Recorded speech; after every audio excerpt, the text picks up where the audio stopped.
తన నిష్కళంకమైనటువంటి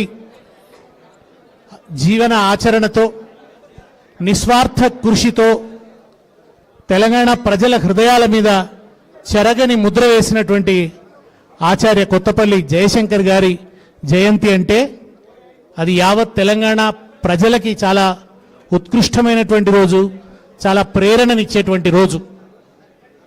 ఆయనను తలుచుకోవడం అనంటే తెలంగాణ స్పృహను నిలబెట్టుకోవటం. ఆయనను తలుచుకోవడం అంటే తెలంగాణ పట్ల మన కర్తవ్యాల్ని మనం తిరిగి మననం చేసుకోవడం.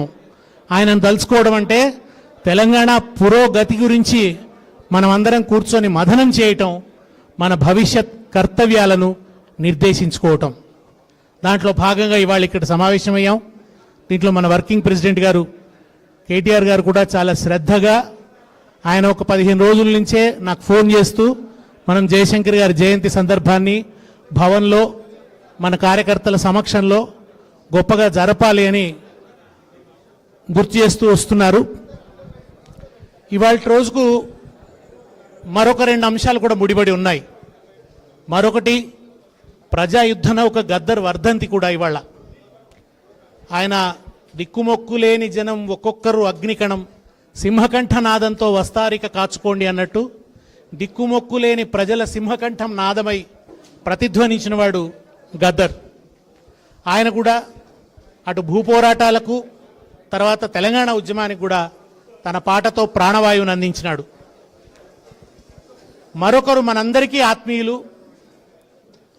క్షేత్రంలో అంటే ఒకరు విజ్ఞానంతో కూడినటువంటి ఒక కార్యాచరణ అయితే, మరొకరిది సాంస్కృతిక కార్యాచరణ అయితే, మరొకరు కార్యక్షేత్రంలో ఉండి ప్రజల్ని కూడగట్టి ఉద్యమ నిర్మాణం చేసి ఓరుగల్లు జిల్లాలో తెలంగాణ ఉద్యమం బలోపేతం కావడానికి చాలా గొప్ప దోహదం చేసినటువంటి నాయకుడు. ఇటీవలనే అమరుడైనాడు. మనందరం ఇంకా ఆ దుఃఖం నుంచి బయటపడలేదు. తను అటు తెలంగాణ ఉద్యమానికి చాలా పరీక్షా సందర్భాలు వచ్చినప్పుడు కూడా, కల్లోల సమయాల్లో కూడా నిటారుగా నిలబడ్డాడు, ఉద్యమాన్ని కాపాడాడు. ఆ తర్వాత నర్సంపేట అభివృద్ధి మీద చెరగని ముద్ర వేసినారు పెద్ది సుదర్శన్ గారు. జయశంకర్ గారి ఉజ్వల స్మృతి, గద్దర్ గాన స్మృతి, పెద్ది సుదర్శన్ గారి కార్యదీక్ష స్మృతి, తెలంగాణ అమరవీరుల స్మృతి, వీరందరి స్మృతిలో మనం 1 నిమిషం పాటు మౌనం పాటిద్దాం.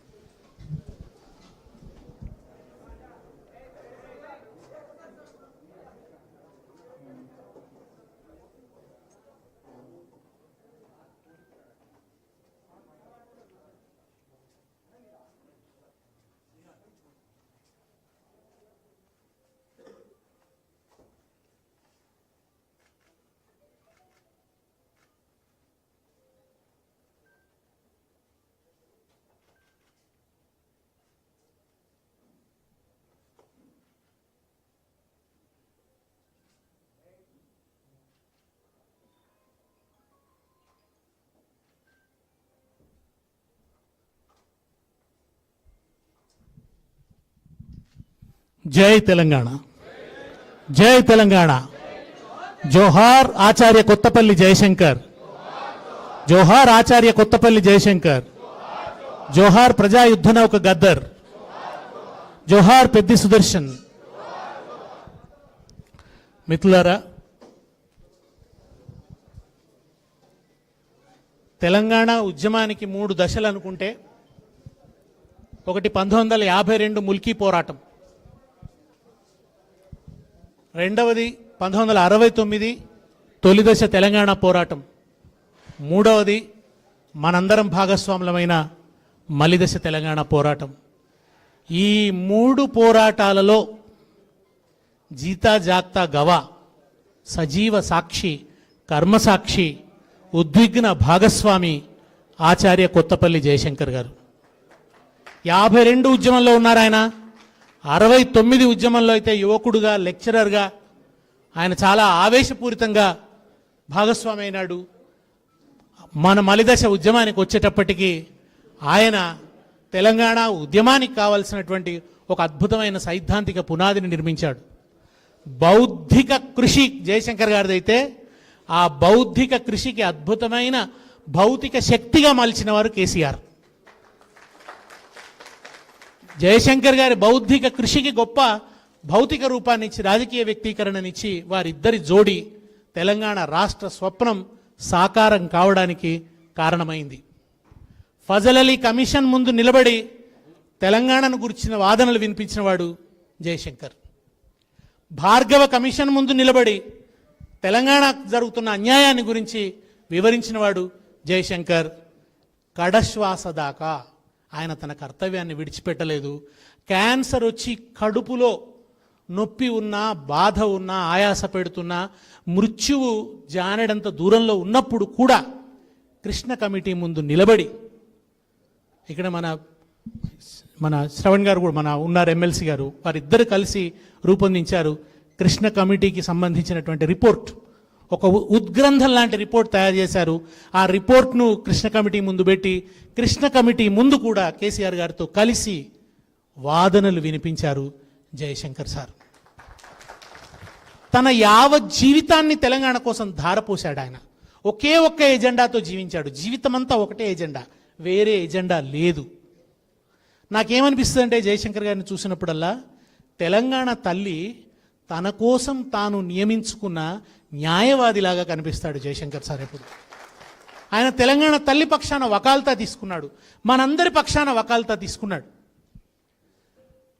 ఆయన 69 ఉద్యమం విరామానికి గురైనప్పుడు జయశంకర్ గారు ఎప్పుడు ఒక మాట అనేవారు, తెలంగాణ ఉద్యమానికి విరామమే తప్ప విరమణ లేదు అనేవారు. విరామమే తప్ప ఎప్పుడు విరమణ జరగలేదు. జయశంకర్ గారి కృషికైతే విరామము లేదు, విరమణ లేదు. రావాడ సత్యనారాయణ గారని ఉస్మానియా యూనివర్సిటీ వైస్ ఛాన్సలర్ 69లో ఆయన జయశంకర్ గారిని పిలిచి, మీరిట్లా ఆవేశపూరితంగా విధ్వంస కార్యక్రమాలో లేకుంటే పిచ్ బ్యాట్లింగ్ చేస్తేనో తెలంగాణ రాదు. తెలంగాణ రావటం వెనుక ఉన్న న్యాయమైన కారణాలు ఏమున్నాయో అవి మీరు ప్రజలకు వివరించాలి, ఎజెండా మీదకి చర్చలోకి తీసుకురావాలి, దానికి ఒక భావజాల రూపాన్ని ఇవ్వాలి, ఆవేశం ఒక్కటే సరిపోదు అని రావాడ సత్యనారాయణ గారు చెప్తే ఆ 69 ఉద్యమ సందర్భంలో ఒక దీక్ష తీసుకున్నాడు ఆయన. ఆ రోజు నుంచి మరణించేంత వరకు కూడా ఆ దీక్ష నుంచి, ఆ ధర్మ దీక్ష నుంచి, ఆ ధర్మాగ్రహం నుంచి, ఆ సత్యనిష్ట నుంచి ఆయన ఇసుమంత కూడా పక్కకు జరగలేదు. రాస్తూనే పోయినాడు. తెలంగాణకు జరుగుతున్న అన్యాయాలన్నీ చిత్రగుప్తుడు ఎట్లయితే పాపాలు రాసి పెడతాడంటారో ఆంధ్ర వలసవాదం పాపాలని జయశంకర్ సార్ అట్లా రాసుకుంటూ పోయిండు. ఆయన నీళ్ల గురించి చెప్తే ఒక ఇంజనీర్ లాగా రాసిండు. ఆయన ఆర్థిక విషయాల్లో జరిగిన దోపిడీ గురించి చెప్తే ఒక ఆర్థికవేత్తలాగా రాసిండు.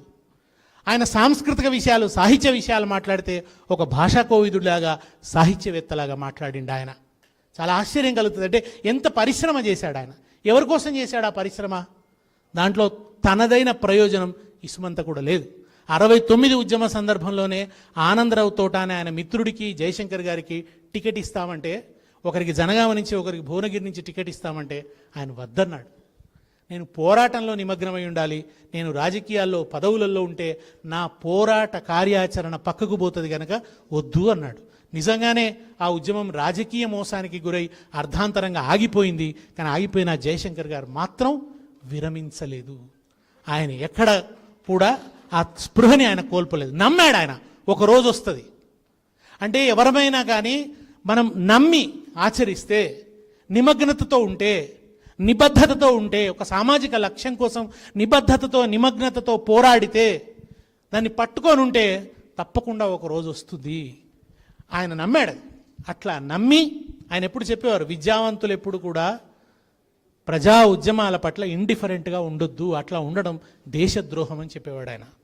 ప్రజలకి తమ కష్టాలకు సంబంధించిన అనుభవాలు ఉంటాయి తప్ప కారణాలు వాళ్ళకి తెలియవు, కారణాలు వివరించాల్సిన పని విద్యావంతులది అని చెప్పేవాడు ఆయన. ఎప్పుడు కూడా విద్యావంతులు ఆ పని చేయాలని చెప్పాడు ఆయన.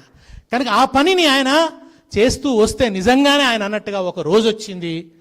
ఆయన కోరుకున్నట్టుగా ఒక అద్భుతమైన నాయకుడు వచ్చాడు కేసీఆర్ రూపంలో. కేసీఆర్ జయశంకర్ గారి మధ్య ఉన్న అనుబంధం అది ఉద్యమ అనుబంధం. జయశంకర్ గారిని ఒక ఫాదర్లీ ఫిగర్ లాగా చూసేవారు జయశంకర్ గారు, కేసీఆర్ గారు. ప్రతి సభలో ఆయనకు పాద నమస్కారం చేసిన తర్వాతనే సభ మొదలయ్యేది. ఒక్క సభా సందర్భంలోనే కాదు, రాజకీయ సందర్భంలోనే కాదు, ఇంట్లో ఏ సందర్భమైనా తండ్రిగా జయశంకర్ గారిని గౌరవ, అది కేటీఆర్ గారు కావచ్చు,